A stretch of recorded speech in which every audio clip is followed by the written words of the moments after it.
साक्षात दुर्गा थी युवती, ठाकुर द्वारों से पूछो। घुड़सवार आंखों में ज्वाला लिए शत्रु की छाती पर कैसे किले के पार कूदी थी, इन दीवारों से पूछो। पीड़ा से दिल मिलाता, गौरव से झिलमिलाता मैं झांसी का किला हूं।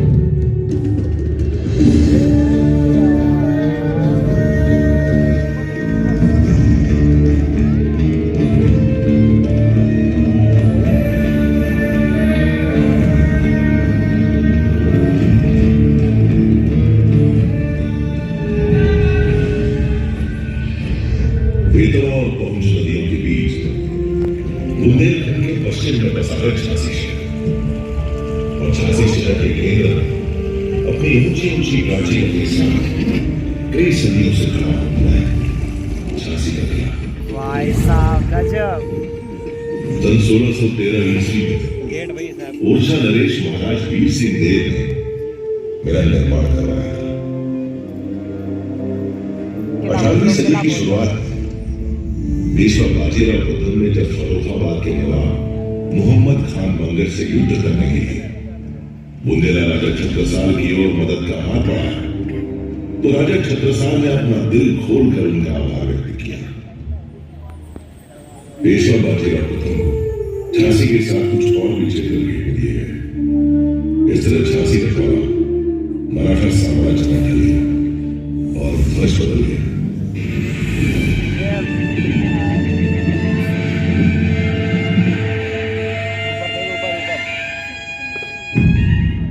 सदी की समाप्ति के बाद झांसी की सूबेदारी का जिम्मा नेवालकर को सौंपा गया। इसी वंश ने भारत के मुकुट में वह अनमोल हीरा चढ़ा जिसकी अद्वितीय चमक पर भारतीय इतिहास गर्व करता है। नेवालकर वंश की वह वंश था जिसकी कहानी का सबसे महत्वपूर्ण अध्याय बनी झांसी की रानी लक्ष्मीबाई, भारत के प्रथम स्वतंत्रता संग्राम की नायिका। मोरपंथ गांव में एक प्रतिष्ठित ब्राह्मण थे। उनकी पत्नी भागीरथी ने एक कन्या को जन्म दिया। पिता ने नाम रखा मणिकर्णिका। सबकी चहेती मणिकर्णिका को मां प्यार से मनु कहकर बुलाती थी और पेशवा बाजीराव द्वितीय छबीली कहकर पुकारते थे। चन्ना जी की मृत्यु उपरांत मोरोपंत अंग्रेजी काशी से बिठूर आ गए थे जहां वे पेशवा बाजीराव द्वितीय के लिए काम करते थे। नटखट मासूम मणिकर्णिका सबकी चहेती थी, लेकिन कमाल वह नहीं खेलती थी लट्टू या गिट्टी से। उसे तो लगाव था काशी की संस्कृति और मिट्टी से। उसे प्रेम नहीं था एकांत की अटारी से। वह तो मैदान में खेलती थी बर्छी, ढाल, कृपाण और कटारी से। ज्ञान देने के लिए नहीं जाती थी इस तक या उस तक। उसकी शिक्षिकाएं थी उस तक। किसे पता था इस छबीली मनु का रिश्ता झांसी से जुड़ने वाला है। झांसी के गणेश मंदिर में 19 मई 1842 के शुभ दिन पर नेवालकर के महाराज गंगाधर राव से उनका विवाह हुआ और मेरे आंगन में जब उनका प्रवेश हुआ तो लगा मानो साक्षात लक्ष्मी का आगमन हुआ। नया नाम दिया लक्ष्मीबाई। अपने नए नाम लक्ष्मीबाई के साथ वह झांसी के लिए लक्ष्मी बनकर आई थी। राज्य में वैभव लाई थी। विवाह के हर्षोल्लास के बीच ईस्ट इंडिया कंपनी की हुकूमत ने महाराज गंगाधर राव को आधिकारिक तौर पर झांसी का राजा स्वीकार किया। उन्हें सभी प्रशासनिक अधिकार प्रदान कर दिए गए। ऐसा करने से झांसी के राजा और प्रजा दोनों को लाभ हुआ। राज्य की आमदनी में बढ़ोतरी हुई। महाराज गंगाधर राव को कनक बिजली और भवानी शंकर धाम की तरफ से सलामी दी गई।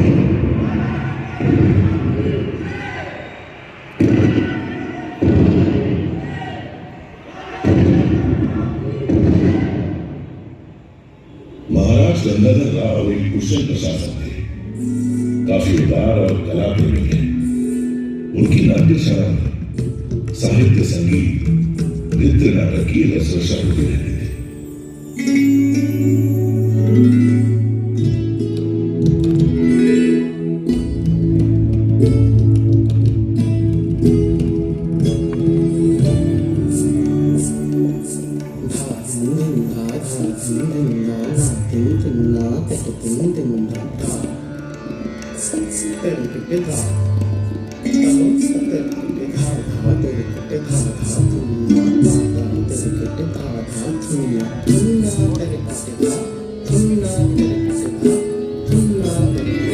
एक लोग नाट्यशाला में मधुर संगीत की स्वर लहरियां गूंजा करती थी, तो दूसरी ओर कारावास में कठोर दंड पाए हुए अपराधियों की चीख पुकार दिल दहलाती थी। झांसी की न्याय प्रणाली कुछ ऐसी थी कि छोटे मोटे अपराधियों को भी फांसी की सजा सुना दी जाती थी। और जिस जगह आप लोग बैठे हुए हैं, ठीक यही वो फांसी पर था।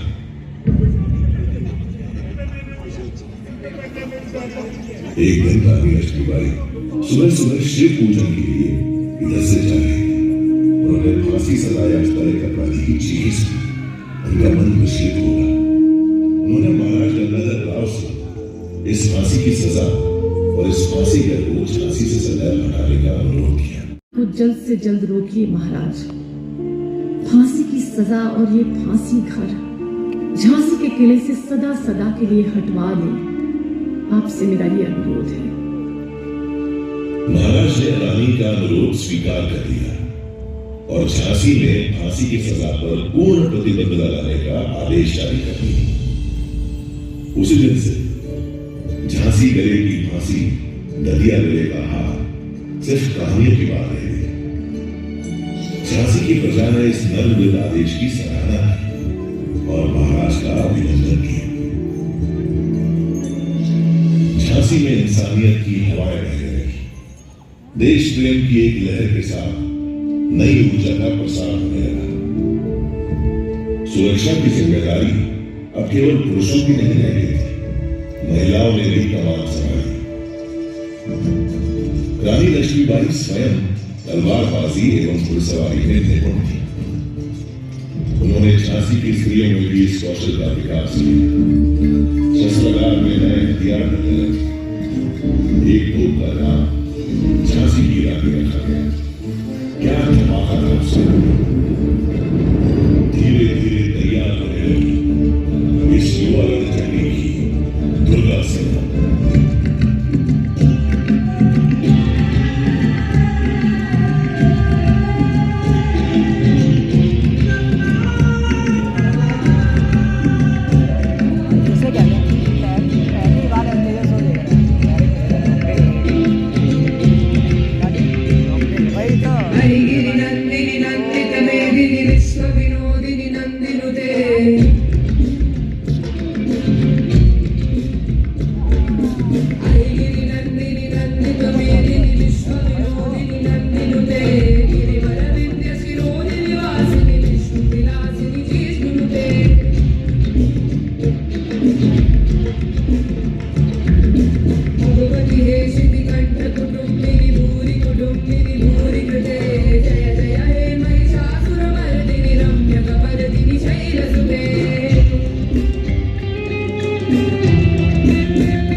नाट्यशाला में दो कुशल नृत्यांगनाएं थी, मोतीबाई और जूही। मैंने स्वयं देखा कि कैसे नृत्य का अभ्यास छोड़कर वे रणभूमि में तलवारबाजी और घुड़सवारी के गुर सीखने लगी। देखते ही देखते रानी लक्ष्मीबाई की दुर्गा सेना झांसी की सुरक्षा करने में समर्थ हो गई।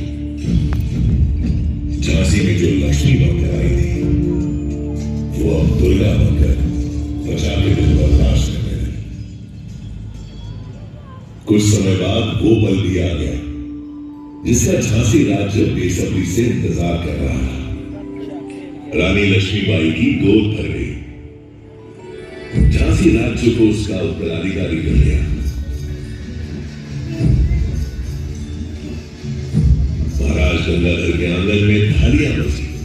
पूरा झांसी राज्य खुशियों से सराबोर हो उठा।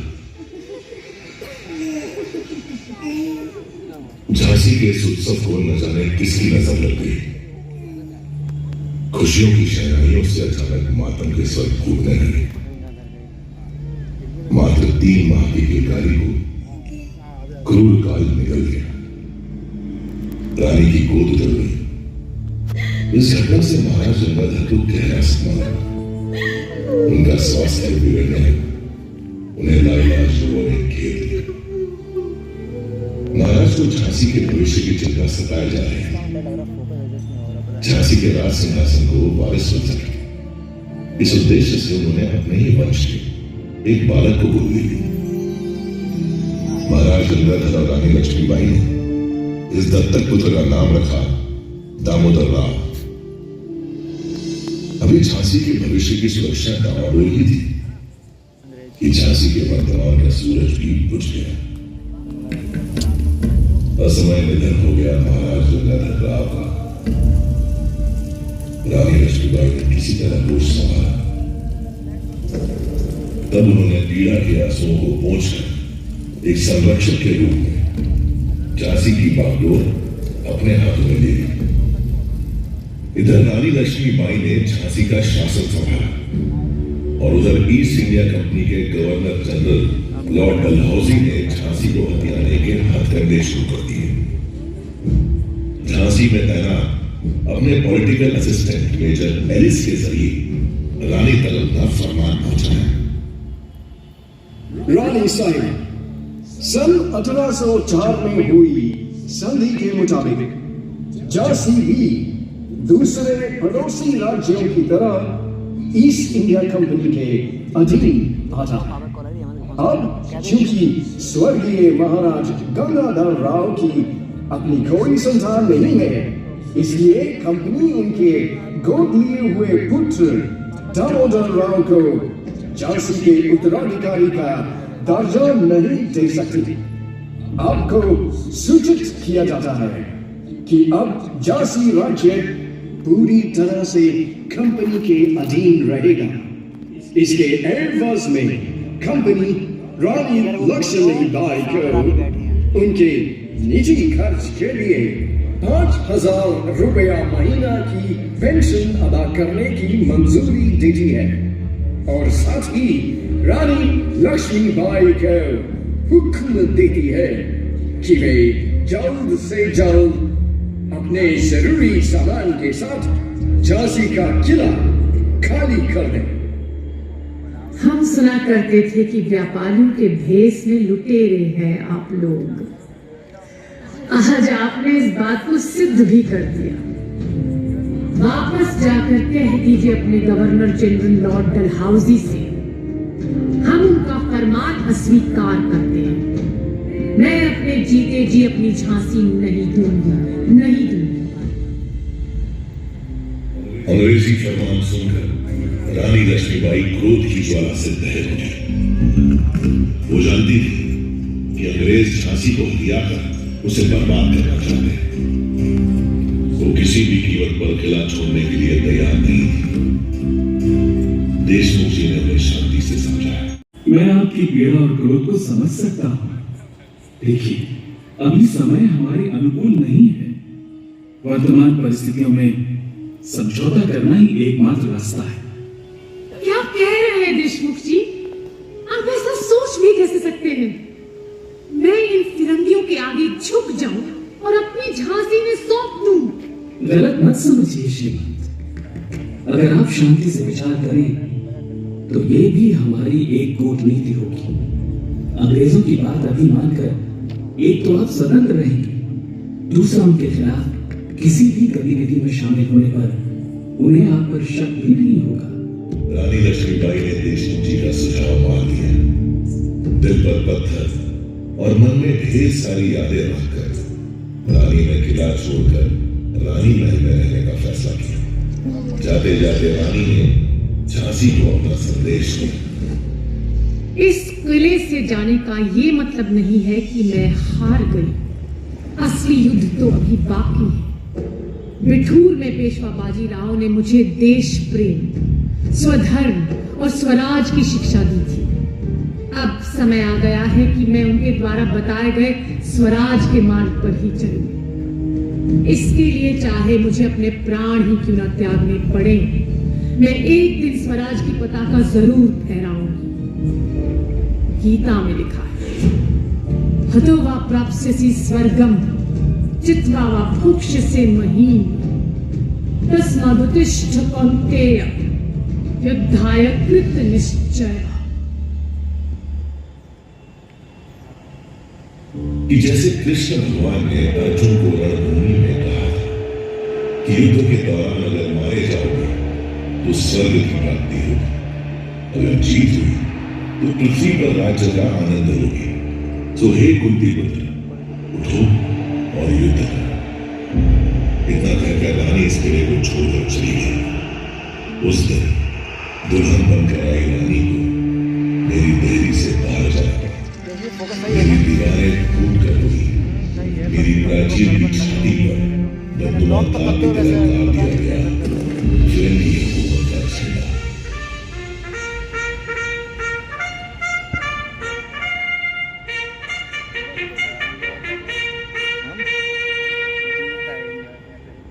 हंसती खेलती झांसी का सुख वैभव छिन गया।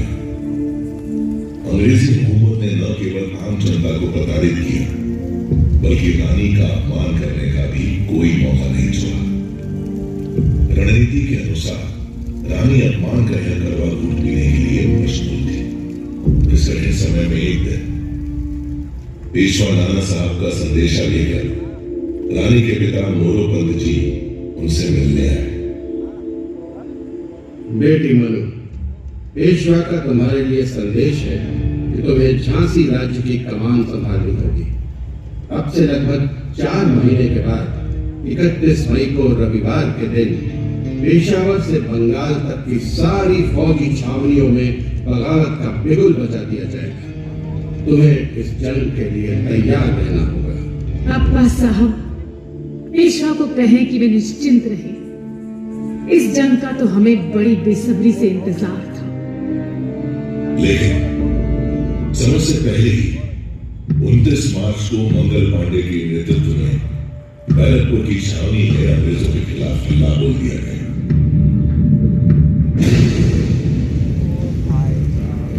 मंगल पांडे की शहादत का शुभ समाचार दिया, लेकिन 10 मई आते आते मेरठ में भी बगावत की शुरुआत हुई, जो दिल्ली को आजादी दिलाने तक जा पहुंची।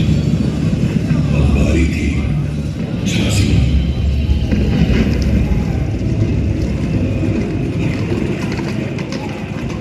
5 जून 1857 को 12वीं पैदल सेना के सिपाहियों ने स्टार फोर्ट पर हमला बोल दिया, जो अंग्रेजी कंपनी का नहीं था। अंग्रेजों ने औरतों और बच्चों समेत झांसी किले में बना दी। इस समय तक विद्रोह की ज्वाला पूरे झांसी राज्य में फैल चुकी थी। 8 जून 1857 की सुबह सिपाहियों ने कैप्टन गॉर्डन को मार गिराया। गॉर्डन के नाते मेजर स्कीन ने सफेद झंडा लहराकर आत्मसमर्पण कर दिया और आजाद हो गई झांसी। आजाद हो गया मैं। ध्वज बदल गया। रानी लक्ष्मीबाई उस दिन मेरे आंगन में वापस लौटी। उन्होंने प्रजा को धन्यवाद दिया।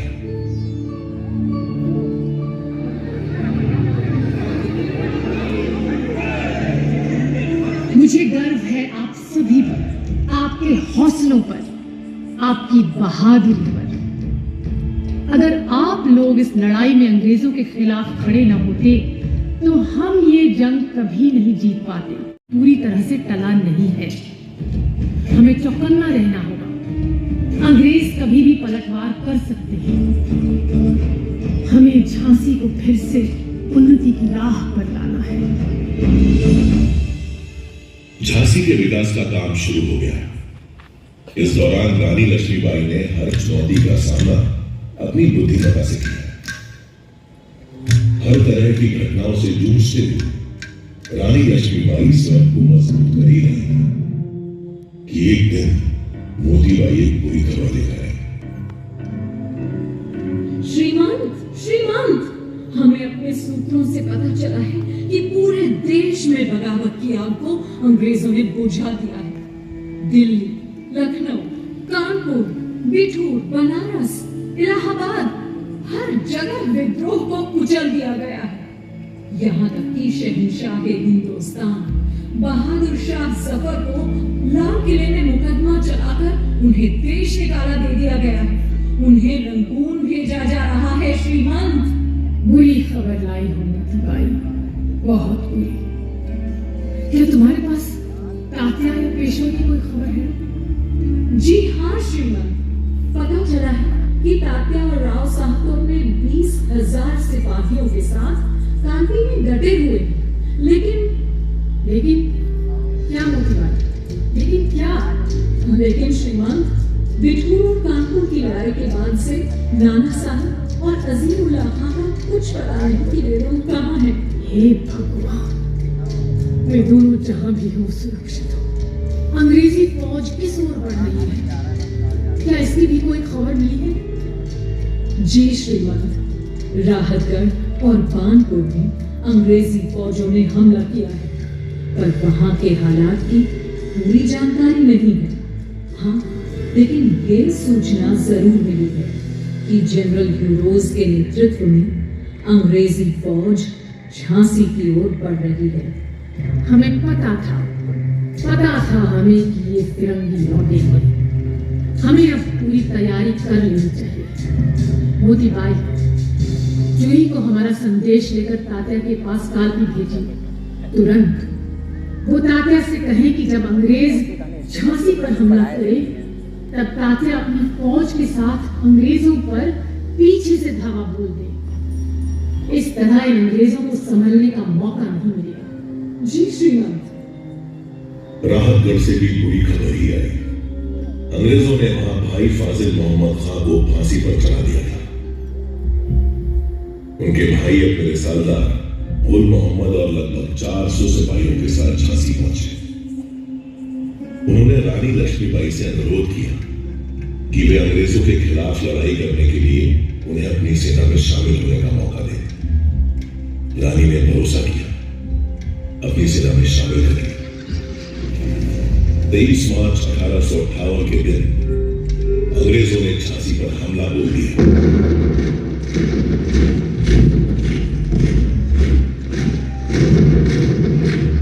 बारूद के धमाकों के बीच खड़ा मैं ये सब देख रहा था, लेकिन झांसी में वफादारों की भी कोई कमी नहीं थी। फाटक पर ही अंग्रेजों पर टूट पड़े कुंवर खुदा बख्श। लड़ते लड़ते उन्होंने अपने प्राणों की आहुति दी।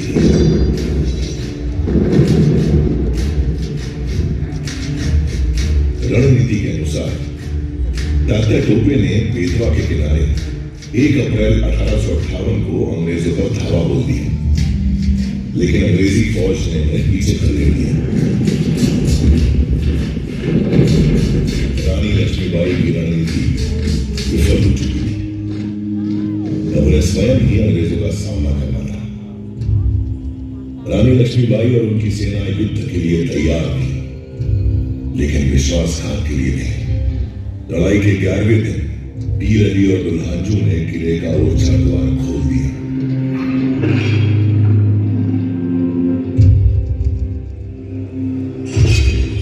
अंग्रेजी फौज ने शहर में प्रवेश करने में सफल हुई। इधर किले के बुर्ज पर पहले गौस था और फिर थोड़ी देर बाद मोतीबाई भी शहीद हुई। रानी लक्ष्मीबाई ने अपने 3 सबसे होनहार सैनिकों को खो दिया। आज भी इस किले की मिट्टी में ही सुपुर्दे खाक है ये शूरवीर। रानी अंग्रेजों का डटकर मुकाबला कर रही थी, लेकिन परिस्थितियां झांसी के विरुद्ध होती जा रही थी। उस समय अंग्रेजों को भ्रमित करने के लिए बहादुर झलकारी बाई रानी लक्ष्मीबाई का वेश धारण करके युद्ध भूमि में उतर गई। वेशभूषा के कारण झलकारी को रानी समझकर उनसे युद्ध करने।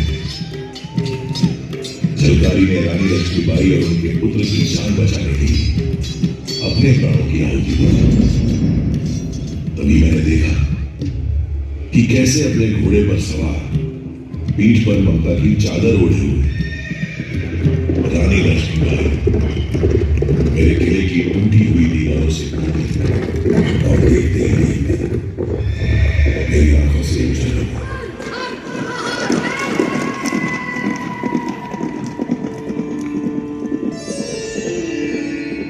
उस काली रात को मुझे झांसी से जाना पड़ा था, लेकिन मैंने प्रण लिया था कि जब तक जीवित हूं तब तक मातृभूमि की रक्षा के लिए लड़ती रहूंगी।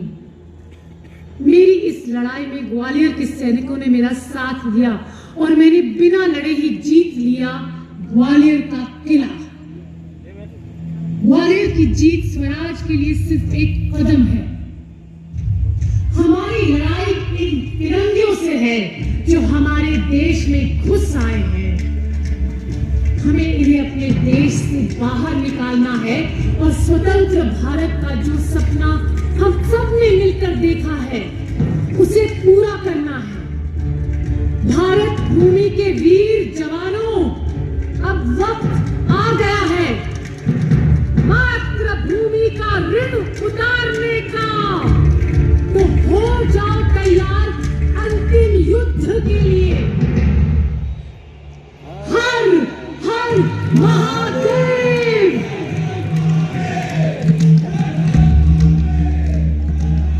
अंग्रेजों से अंतिम युद्ध का समय आ गया था।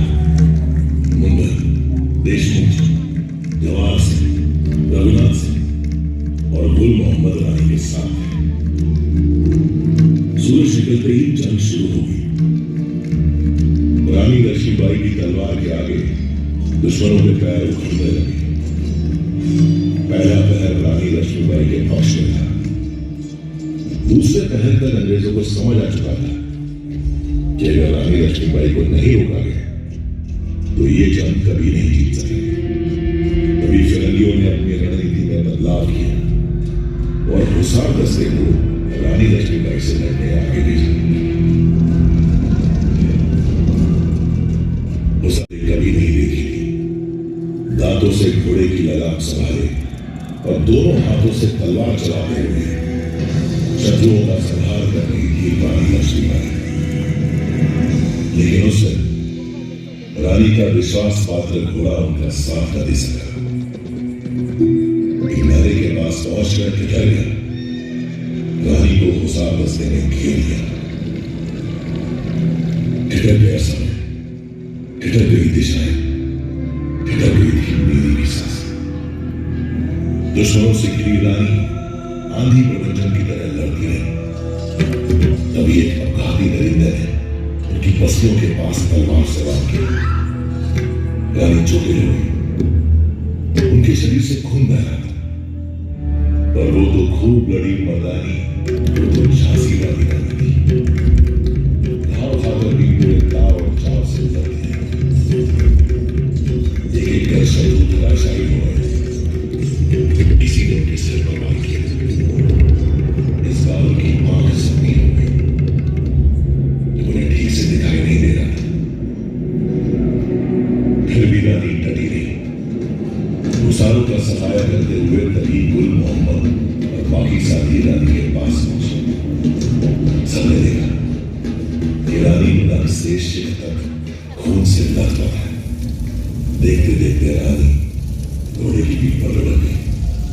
मेरे मन में गूंज रहे युद्ध शुरू होने से पहले ही रानी की आज ये युद्ध का अंतिम दिन हो सकता है।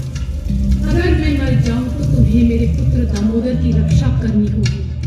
याद रहे, चाहे कुछ भी हो जाए, मेरी मौत के बाद कोई भी फिरंगी मेरे शरीर को छूने ना पाए। गुल मोहम्मद ने रानी के घोड़े की लगाम संभाली और उन्हें जंग के मैदान की दूसरी ओर बाबा गंगादास जी की कुटिया में ले गया। रानी की हालत नाजुक थी। बाबा गंगादास ने उनकी नब्ज पकड़ी तो उनकी आंखों में नमी साफ दिखाई देने लगी। हम सब जिस घड़ी की कल्पना भी नहीं कर सकते वो घड़ी हमारे सामने थी। बाबा ने रानी के मुंह में गंगा चढ़ाया। थोड़ी देर में रानी की आंख खुली। उनके आखिरी शब्द थे हर हर महादेव और ओम नमो वासुदेवाय। वो हमें और अपनी जान से भी ज्यादा प्यारी मातृभूमि को छोड़कर सदा के लिए चली गई। रानी लक्ष्मीबाई की देह पंचतत्वों में विलीन हो गई, लेकिन रानी की शौर्य गाथा धरती आकाश की सीमाओं के पार कण कण में समा गई। रानी की कीर्ति समय के बंधनों को ढाल आज भी हमारे सामने मौजूद है। लोग कहते हैं कि उस दिन रानी मर गई थी, लेकिन मैं जानता हूं उस दिन रानी लक्ष्मीबाई युगों युगों तक अमर हो गई थी, सदैव वीरता की मिसाल बनकर जिएगी।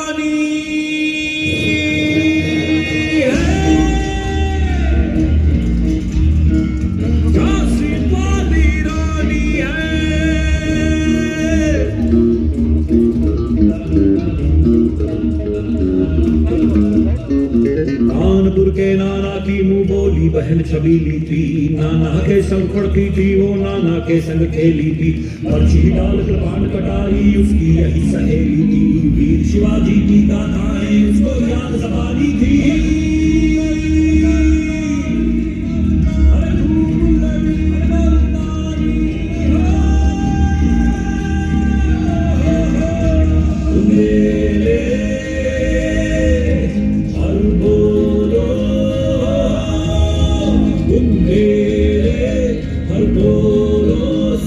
हमने सुनी कहानी।